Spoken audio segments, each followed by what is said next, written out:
Okay. So once, there was this boy named Tony who was so lazy and so impossible, even his own mother couldn't stand him. And she said to him, look, it's about time that you earned your keep.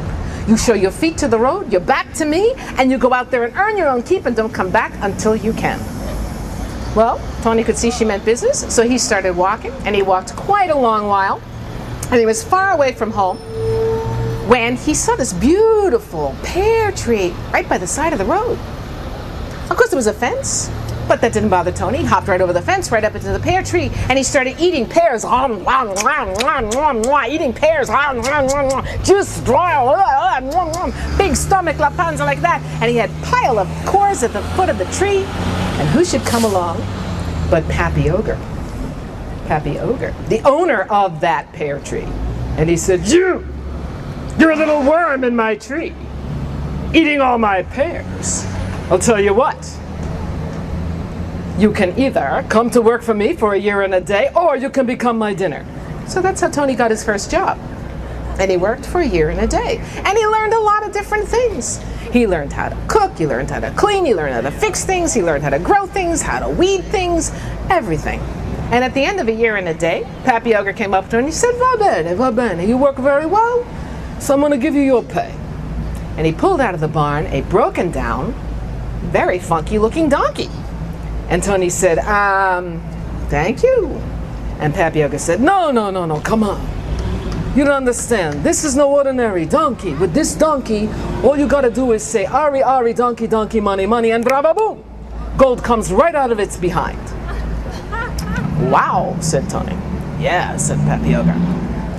Why don't you try it? Okay, said Tony. So he said, Ari, Ari, donkey, donkey, money, money, and brava boom. Gold came right out of that donkey's behind. Very good, said Pappy Ogre. Now, you want to go home and see Mama? That's fine. Just don't tell anybody about the donkey, all right? What do you think I am, stupid? Said Tony. And he took the lead of the donkey and he started walking home. Well, Tony had learned a lot in that year and a day, but he had not had like a personality transplant. He was the same old guy. He decided to take a little nap on the way home, and when he woke up, it was getting dark. He didn't like walking home in the dark, so he decided to stop at an inn. He walked right up to the inn, and he knocked on the door. And the innkeeper said, yeah, what do you want? And Tony said, hey, you don't need to talk to me like that. I want the best meal that money can buy. I want the best room for me. I want the best stable for my donkey. And he patted his pockets full of the gold from that donkey. He said, and I got the gold to pay for it. Well, this innkeeper was as curious as he was dishonest, and he fed Tony, and he sat there and he ate and he drank too much and he talked too much, and he told him all about the donkey just before he fell asleep in his soup. The innkeeper put him to sleep, and that night he went in and switched donkeys with one that looked exactly the same, and the next day Tony went home with the wrong donkey and quite a heavy head. When he got home, his mother was sitting at her little table trying to eat a little bit of a spaghetti with a little olive oil, not even salt maybe. And Tony came in and he said, Mama, I'm home. What do you see? I've earned my keep. And he pulled the donkey right into the kitchen. She said, Tony, what are you doing? He said, what is this you're eating? This is garbage. He threw her food right out the window. He said, wait till you see this, Mama. You're going to be amazed. She said, Tony, I'm already amazed and I'm not happy. He said, no, wait till you see this. And he said, Ari, Ari, donkey, donkey, money, money. And what happened? Nothing. Well, actually, steam came out of Mama's ears. Then he said, Ari, Ari, donkey, donkey. He said it fast, he said it low, he said it loud, he said it slow. He said it every way he could think. And then he picked up Mama's broom and he hit that poor donkey on its behind. And he said, Ari, Ari, donkey, donkey, money, money. And that poor donkey was so surprised, it did what donkeys usually do out the back end. And Mama picked up the broom and she swept Tony and the donkey and everything else, boom, right out the door. And Tony went back to Pappy Ogre. Pappy Ogre said, so did you do what I told you to do?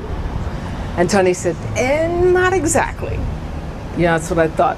Well, would you like to work another year and a day? Yes, please, said Tony. So he worked for a year and a day, and at the end of that time, Pappy Ogre said, va bene, you worked well, so I give you your pay. And he gave him a little tablecloth all folded up. And Tony said, a year and a day, so thank you. No, come on, Tony, said Pappy Ogre, this is no ordinary tablecloth. With this tablecloth, all you got to do is spread it out, and you say, manja, manja, cloth, cloth, food, food, and the most fabulous feast is going to appear right in front of you. Why don't you try it? So he spread out the tablecloth, and he said, Manja, cloth, food, and there appeared the most fabulous feast. Mamma mia, everything you could want. Antipasto, ravioli, lasagna, roast of meat, insalata, you name it, even a cannoli and a espresso. So, all you had to do was fold it up, and everything disappeared. That's nice, said Tony. Yeah, said Papioga. Now go home and see Mama, and don't tell anybody about the I know, said Tony. What do you think, I'm stupid? So, Tony started walking home. And like I said, he was still Tony, even though he had done a lot of work and learned a lot. He decided that if one meal was good, 2 meals would be even better. So he spread out the tablecloth, had another meal, fell asleep by the side of the road. When he woke up, it was getting dark. He decided to stay at the inn, went right up to that inn, knocked on the door, and the innkeeper said, hi, Tony, how you doing? And Tony said, I'm fine. Hey, I just wanted to know, I'm going home to see Mama, and I was wondering, could I spend the night in your stable? Why, of course, said the innkeeper, but don't you want to come in and have some food? Oh, no, said Tony, as long as I got my tablecloth here, I got my food.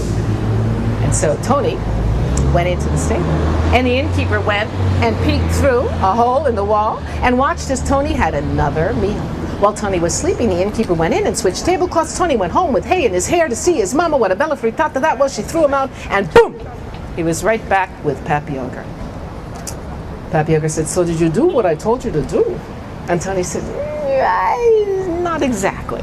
Yeah. You want to work for a year and a day? Yes, please, said Tony. And so he worked for a year and a day. And at the end of that time, Papioga said, va bene, you worked well, so I'm going to give you your pay. And he gave him a stick. And Tony said, I know, Emmett, I know. Thank you. That's right, said Papioga. Thank you is right. Listen, this is a special stick. All you have to do is say, let me have it, and whoever says that gets something really spectacular, why don't you try it?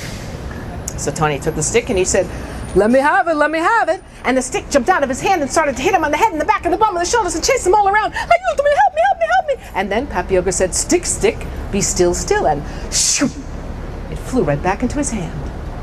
Ah, said Tony. Yeah, said Papioga. Okay, so take this home and try to do something sensible, okay?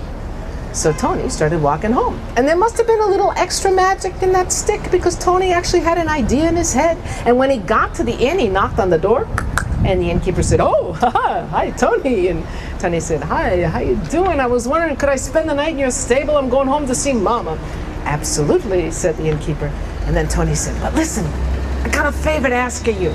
Of course, how can I help? Said the innkeeper. Well, here's the thing, said Tony. I got this really special stick. I was wondering if you could take care of it for me. Shh. But whatever you do, don't say, let me have it. Because whoever says that gets something really special, okay?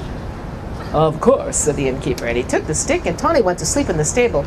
And after all of his guests had gone to sleep, the innkeeper went up to his apartment and tried out the stick, which woke up Tony because he heard the innkeeper screaming, ayúdame, help, boom. He was beaten all around his room. Tony went running up and he said, I can help you. Oh, please help me do anything. I want my real donkey back. Absolutely, I'll give it to you. And I want my tablecloth. Absolutely, I'll give it to you. And he said, stick, be still, and shoo, flew right into his hand. And the next day, Tony went home with his real donkey, his real tablecloth, and his stick to see Mama. Now, Mama was sitting in her kitchen trying to eat a little bit of pasta, and she saw Tony coming down the road. And she jumped up and she closed all the windows and she's closing the door. And Tony said, what are you doing, Mama? She said, I see it's you. What do you think I am, Potts? He said, no, Mama, come on. I'm here. I'm going to show you how I made my... No. She said, here you are with that donkey again. You think I'm crazy? I'm not letting you in. Mama, watch this, he said.